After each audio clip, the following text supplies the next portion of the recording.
All right, let's keep spinning. I love that. Hey everybody, it's Anna. Welcome back to my Fluid Art channel. Thank you so much for stopping by, and Merry Christmas! I hope you all are having a wonderful week, celebrating with family and friends. Today I'm going to be painting a poinsettia flower, which has become synonymous with Christmas because of the green and red foliage. So I'm doing a Dutch bloom. I've done a couple of Dutch blooms, but not for a very long time. This technique was invented by Rinske Dauna, and it involves basically a Dutch pour, but in petals. So it is not the same as the Shelly Art bloom, which uses a completely different recipe. This is like a Dutch pour, but it's petals blown out from the center and then spun in order to stretch it all evenly. So I think it has the potential to make a really great design. I have a bunch of white as my base coat, and then I have a bunch of different sort of varieties of red. So this is primary red, this is crimson, this is rouge, which is going to be, it looks quite purple, but it dries kind of a dark magenta. And then I have two mica pigments from Let's Resin. This is crimson, and this is wine. So lots of different sort of shades of red, and hopefully they'll all blend to make a really beautiful red flower. And then once that's done, I believe I will be brush painting some green sort of in between. It depends on how it blows out and how stretched out it is, so we'll see how that goes. But my colors, they're all mixed with water, because for Dutch pours, that's how I like to do it. No Floetrol, no other additives. So they're mixed quite thin. They don't leave any mound at all. And when your paints are this thin, it is very important that you do a drip test before you paint, just to make sure that your paints all flow at exactly the same speed. So I did a drip test, and it showed me there were a couple colors that I needed to add a little bit more water to get them all pretty close to the same consistency. I have a 16 by 16 inch canvas on my big wooden X spinner, and I think we're ready to make a painting.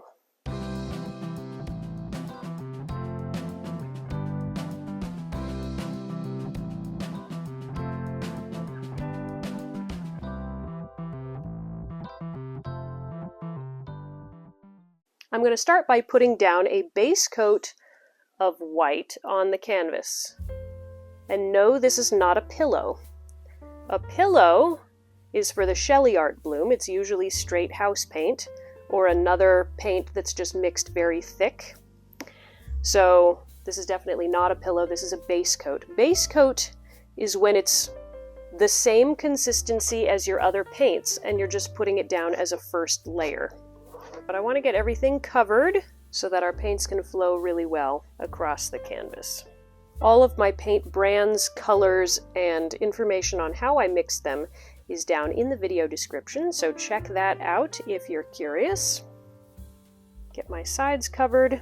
Even though I'll be spinning it, and so paint will be flowing over the edges, getting it covered ahead of time helps so much. I mixed my paint fresh today because I thought I was going to be doing this painting tomorrow or the next day, but I had a window of opportunity open up in my schedule, and so I'm doing it today instead. But I have some air bubbles, so I'm just going to need to torch pretty well on this base coat before I add the other colors. I think that'll be pretty good for now. Let me give this a torch because I can see lots and lots of air bubbles. And those will either make streaks in my design or little white sort of tiny speckles in my Dutch bloom, so let me get as many of those out as I can.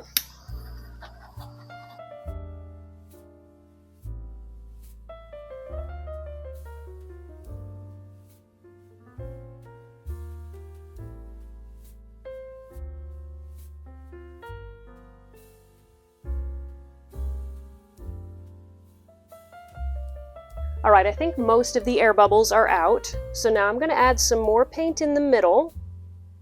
This will help the whole design flow more easily. And I'm just going to give it a gentle spin to kind of widen that puddle.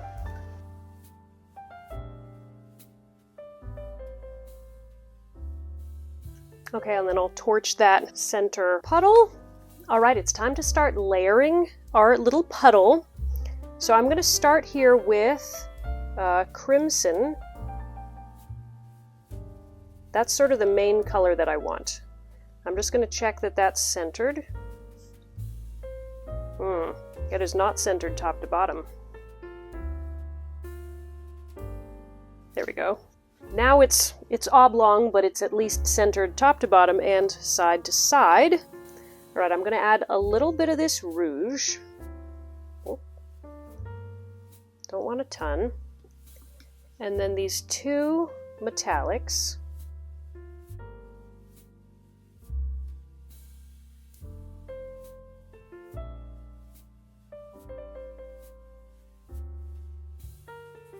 And then primary red, I think, sort of in a little circle around the whole thing.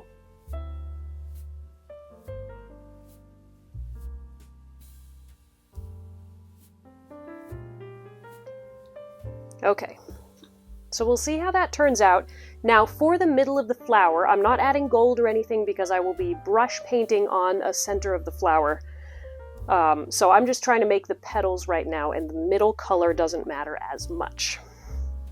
Okay, this is exciting. Let me torch one more time.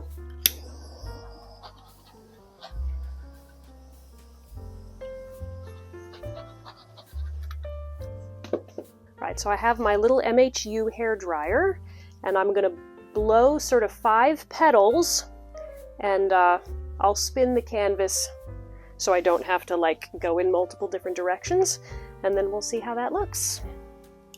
Let's do this.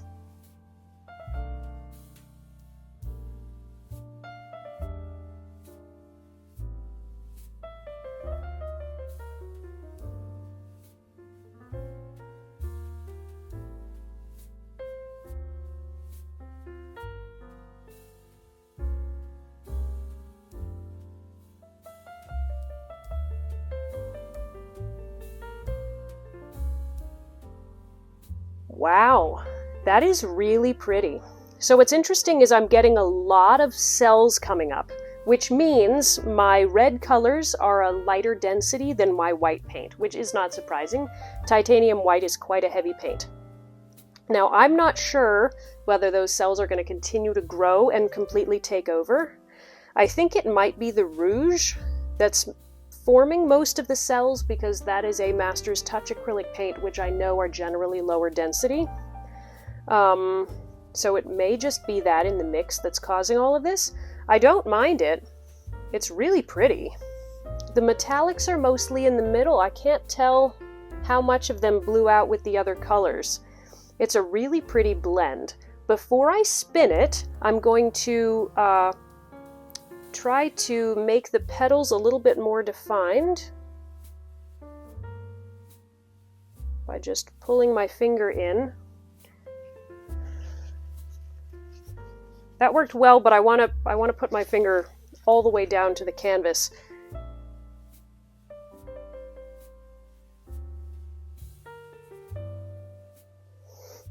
Okay, that actually didn't work as well as the first time. But I can touch that up with a brush, make a cleaner edge, so that's not a problem.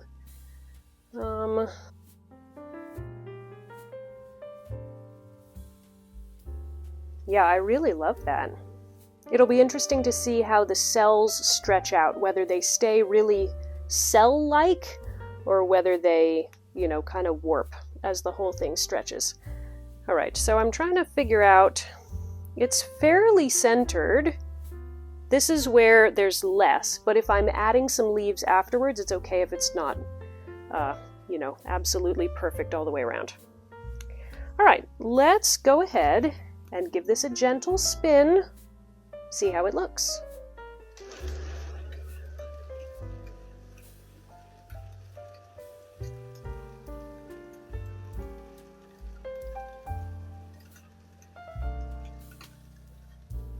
Okay, that may have been a little bit too gentle.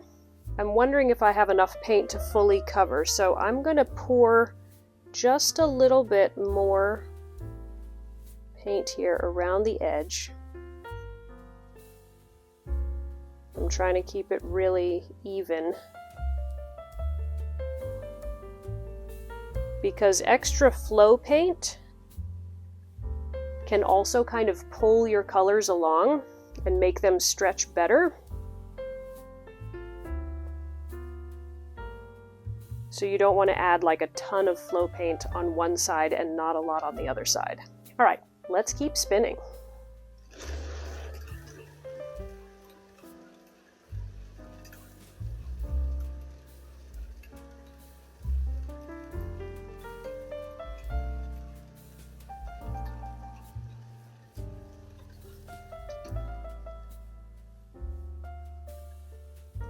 Okay, it is starting to grow. Generally, I always spin to one direction, but let me try spinning the other way.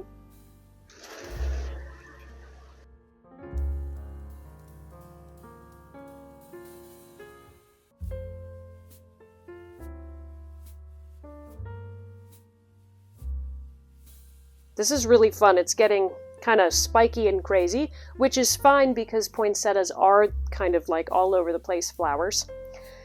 I would love to get the petals touching the sides of the canvas. I think that is going to look the best and allow me to shape the petals the best. So I'm going to keep just stretching this bit by bit.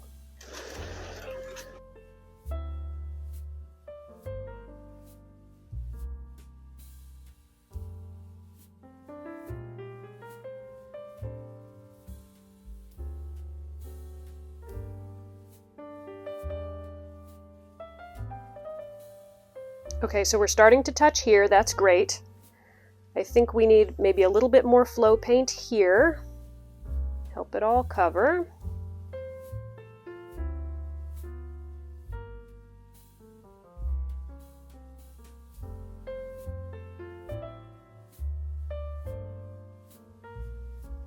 Let me torch again.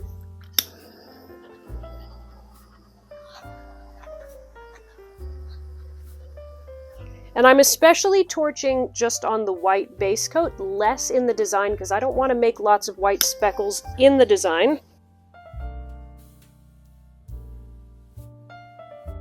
Checking where I need more white for covering the edges.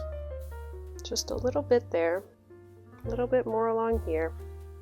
All right, I think I need to start spinning it a little bit harder just to get it to keep stretching.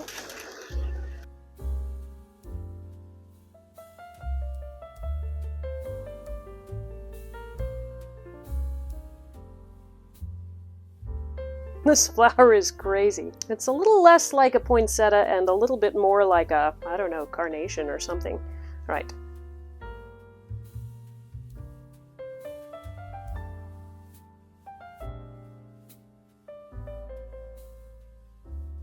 Okay, we're getting really close. Almost there. Almost there. I think we can make it.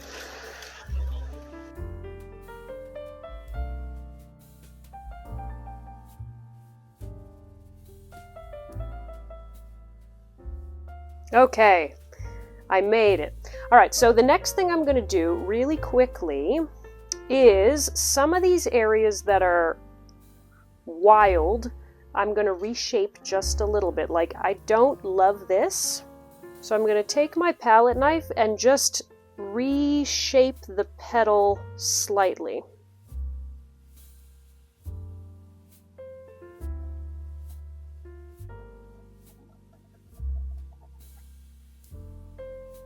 And then I'm going to put just a little bit of white back in here and carefully spread it so that it's, you know, the same thickness as the rest of the background.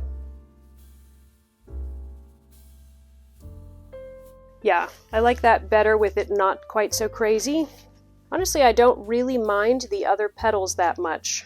Let me see if I can get this line to trace in now that there's not as much paint on.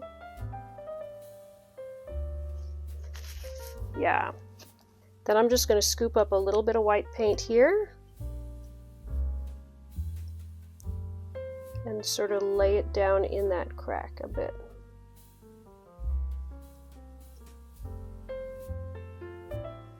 Well, I picked it up unevenly, but we got some in there.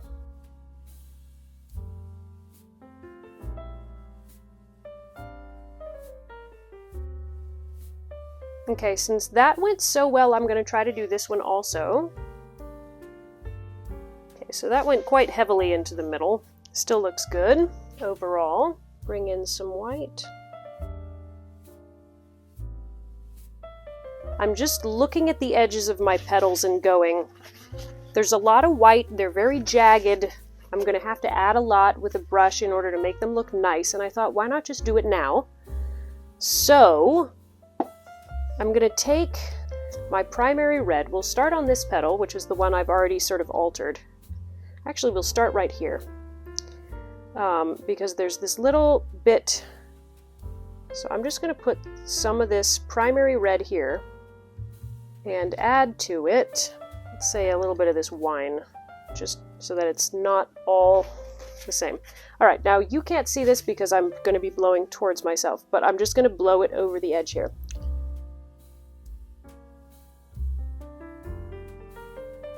Okay, I think that was good, but I needed some of the rouge too. Or not rouge, crimson.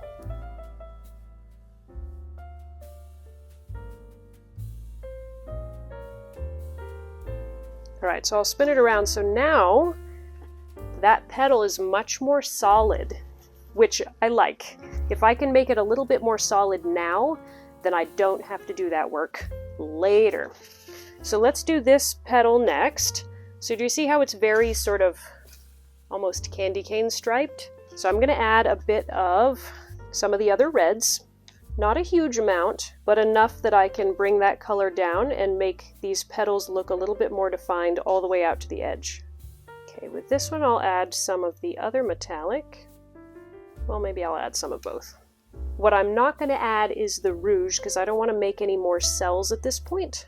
I just want to add nice solid color. And then end with crimson on the top.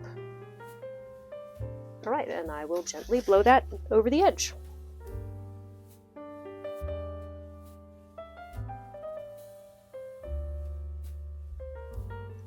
Actually rounding out this petal just slightly. All right, check out that side now. It's much better, much more solid, but it still looks like, it looks very organic, like it was done in the moment.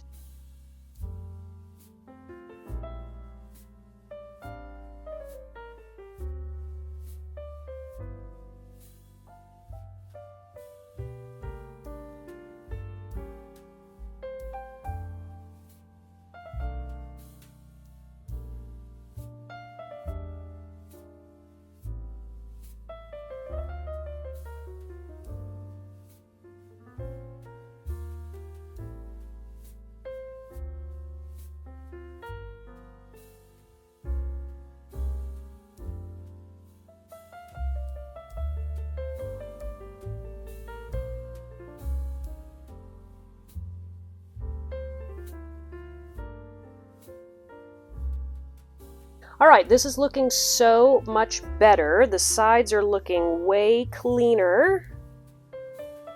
So I'm really happy with that.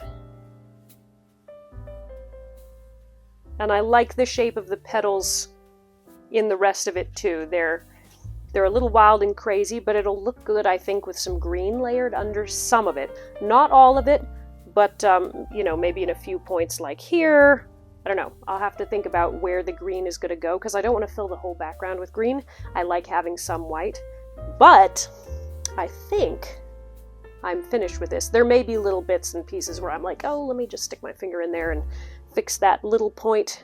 But for the most part, I am done. So let me give you a close-up. All right, I'm really happy with this.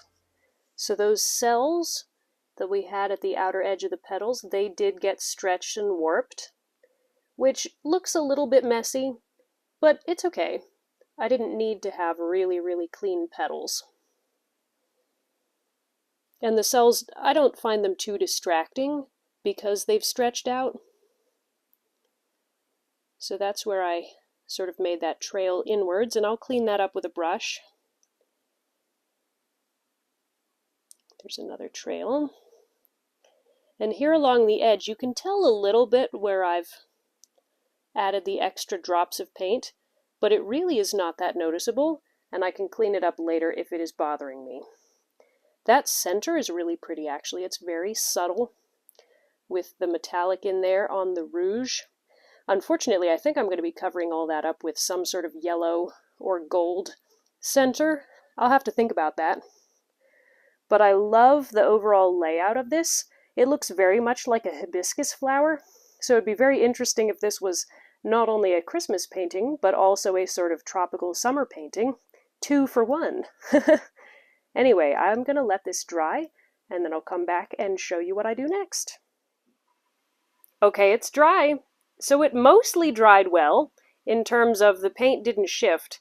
However, we had major cracking, especially in the white sections. And this was my mistake. See, what I was trying to do before I painted this poinsettia is I wanted to put a base coat of white paint on the canvas so that whether my white paint layer was perfectly even or not, when I went to varnish, it had a nice layer of paint all across it. Great idea, right? And I think it would have worked great, except because my time was crunched, my paint layer had only barely dried by the time I actually did the Dutch bloom. It was dry to the touch, but it was not cured enough to actually hold a wet paint layer on top of it. And so as the wet paint on top was drying, it just completely cracked. So what's interesting about this, I think it looks kind of like frost on a window pane. It's kind of beautiful designs. And even though I can feel the texture, I don't feel nervous that it's gonna peel right off the canvas. It feels fairly secure, just a crackly texture. So I'm gonna proceed with painting the leaves and just hope for the best, because I think once I varnish it also, that'll kind of lock the paint layer in so that it isn't going to disintegrate on me. Anyway, we'll see how it goes, but let's move on to painting these leaves. Alright, so I sketched out some leaves, and then I've gone ahead and taped those sort of on the white portions. So we've got taped edges where the leaf shapes are going to come down. And then I've just roughly taped off sort of the red flower area, and then I'm going to use this Pebeo drawing gum. This is a masking fluid, and I'm going to put that on the nice red edge of the petals and let that dry before I paint the leaves. There's a lot of bubbles in this because I just shook up the bottle because it had been sitting for a while. So it's filled with bubbles, which is not ideal. I'll see if I can get some of those out so we have a nice solid layer of this stuff.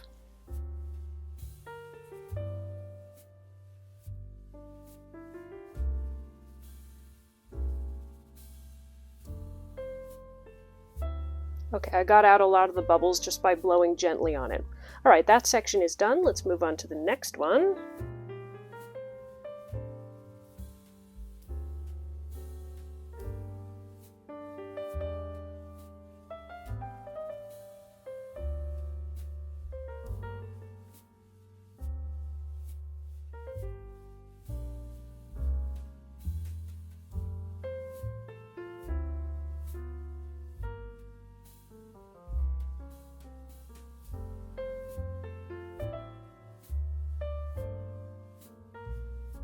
Alright, that's all covered. I'm going to let this dry for about half an hour, and then I'll come back and paint the leaves. Alright, I've got my piece of plastic here with 3 different straight tube paints. I'm going to add just a little bit of water so that they're not quite so thick. I'm just going to mix these with a palette knife.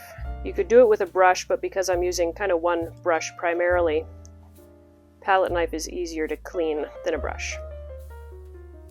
So when you're doing brush painting like this, with like blending colors, using a thicker paint is better, something like a straight tube paint, or slightly thinned down. It's better than using a fluid mixed consistency, because you're going to get better mixing from your brush. Okay, wipe that off, and then we'll mix the olive green.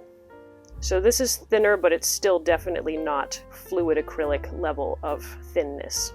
And I'm not going to get it perfectly mixed, just a bit thinner is good. Right, wipe that off. And then my dark green. So I've got 3 different types of green so that I can add a little bit more of different shades and kind of blend them to make hopefully a lovely sort of 3-dimensional leaf. Okay, that looks nice. So I'm going to start here with this single leaf and then move on to this one because I want to try it on 1 or 2 singles, because here and here I have double leaf sections and I think those are going to be harder, so I want to make sure I can get my single leaves done before I do a double leaf. And I have this sort of, it's like 3/4 of an inch brush. It's nothing particularly fancy. And I'm going to try having my brushes go this way, like long ways versus short ways, because I think it's going to be easier to do it neatly that way. But we'll see how it goes.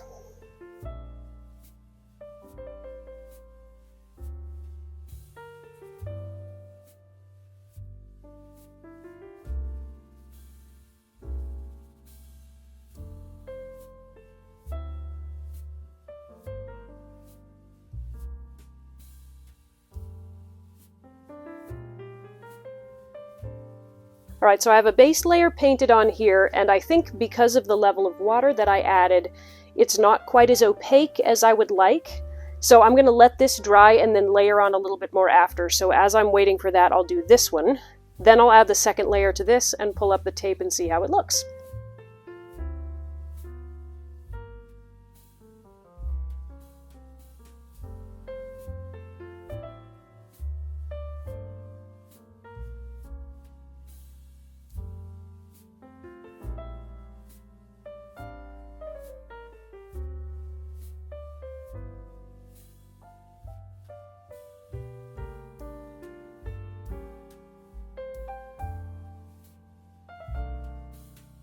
Alright, this first side is dry to the touch, so I'm going to pull my paintbrush out of my little cup of water where I've had it sitting ready, and let's add the second layer here. You can see already it's a much thicker coating to start out with, just because we have that primed layer underneath.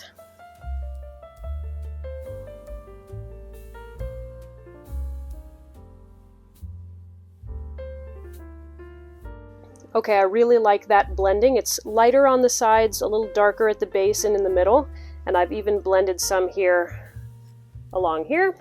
So while it's still wet, I'm going to go ahead and pull up the tape and the masking fluid and see how it looks. The reason to do this while it's wet is because I can clean up my edges like in real time. Whereas if I wait until it's all dry first, then if I have any strange looking edges, I can't do anything about them.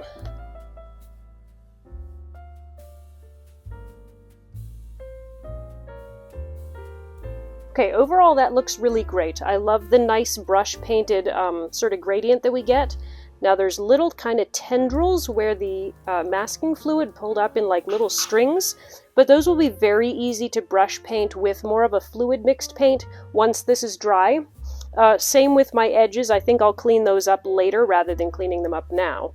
So I really like the way this leaf looks, and here's how it looks on the edge, which is pretty cool. So before I add the second layer here, I'm going to add a first layer to both of these sets, and then I'll come back around and do them in order one by one.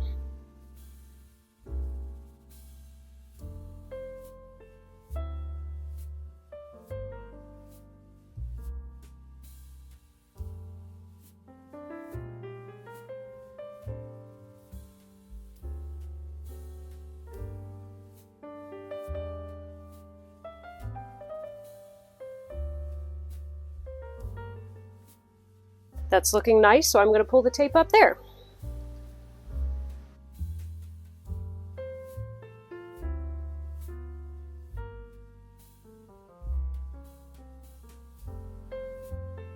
Whoops. Looks like I brushed outside of my tape line.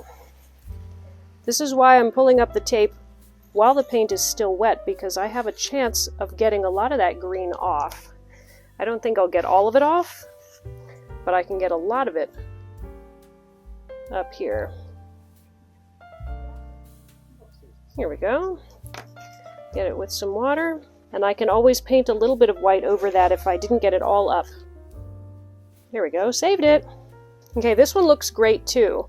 My edge here is not perfectly straight. Let me see if I get a tiny little paintbrush here in some water. I think I can sort of clean up this edge just a little bit. If you do this, you want to make sure that your water is nice and clean. There we go, already that looks better, and it's going to be easier to touch it up, like finally. Alright, fantastic. Let me do the same thing to the other two sets of leaves. Both of these are sets of 2 leaves, so I'm going to start with the leaf that's going to be below the other one. So I'm starting with a base coat of olive, then blending in a lot of that darker green because I want the underneath leaf to seem much darker. And now I'm coming in with a lighter green on top, and I'm going to mix the olive with the lighter green to make a nice medium green, and then try to make a nice defined edge. Whoops, I missed on that one. So let me go back in and try again. Great, now I've hit my tape marks. So having that blending is going to make the leaves just appear to be one sitting on top of the other and show the definition between the 2 leaves. Alright, let's pull the tape up now. That is looking so perfect. The masking fluid is not working so well here because of the cracked surface of the paint. I actually noticed while putting some more masking fluid down, you could see the blue fluid flowing down into the cracks, and so it's not the ideal way to do it here. But it did still work to get the organic shape of the petals. Last set of leaves, this one is also 2, so I'm going to begin on the left side with that darker leaf color, and then come in on top with a lighter leaf color on the right. So I thought about painting veins on these leaves once they were dry, coming in with a brush or with a paint marker, but I didn't have any paint markers that were exactly the right color. They were either too dark or too light, and brush painting all of those veins seemed like it would be really tedious and maybe hard to do cleanly. So let me know, do you think the leaves look good all smooth like they are now, or do you think that the added detail of some veins would make them look more realistic? Alright, this is about as much as I can do right now, so let me let this dry, then come back and clean up the edges, and I will show you the finished painting. Alright, it's all done. Let me show you the details that I added after I turned off the cameras. First of all of these edges where the green leaves joined the red, I just took a little bit more green and smoothed those out. I did add another leaf over on this side because it looked strange to only have 4 sides with leaves. I edged that petal in a little bit of red, just cleaned everything up. Very, very simple stuff, the kind that you can figure out without me showing you. But I love how these leaves look. And then also there were a couple of places where where I did this finger swipe into the middle of the petal, and I covered that up with some red just to make it not look quite so distracting. So I do love these areas where we have the 2 leaves and it's a little lighter on the top leaf here and then also here. It's more subtle as the paint has dried. When I was painting it on, it looked like it was going to be more contrast, but it still is really cool. So, about the middle, I said I was going to be painting some yellow in the middle because poinsettias, they have these little yellow round things in the middle of the flower. But this is so pretty with that metallic in there and the cells that have formed. So I'm not sure. I kind of like it as it is. I'll need you guys to tell me, what do you think? Should I add some yellow in the middle to make it more realistically poinsettia, or leave it as is? Well, thank you all for joining me for this Christmas poinsettia painting. I hope it's inspired you to try something new, and to persevere even when you face challenges like the cracking that I had in this painting. And whenever we make a mistake like that, it's an opportunity to learn and to get better. I hope you all have a very Merry Christmas, and I will see you in the next video. Bye, guys!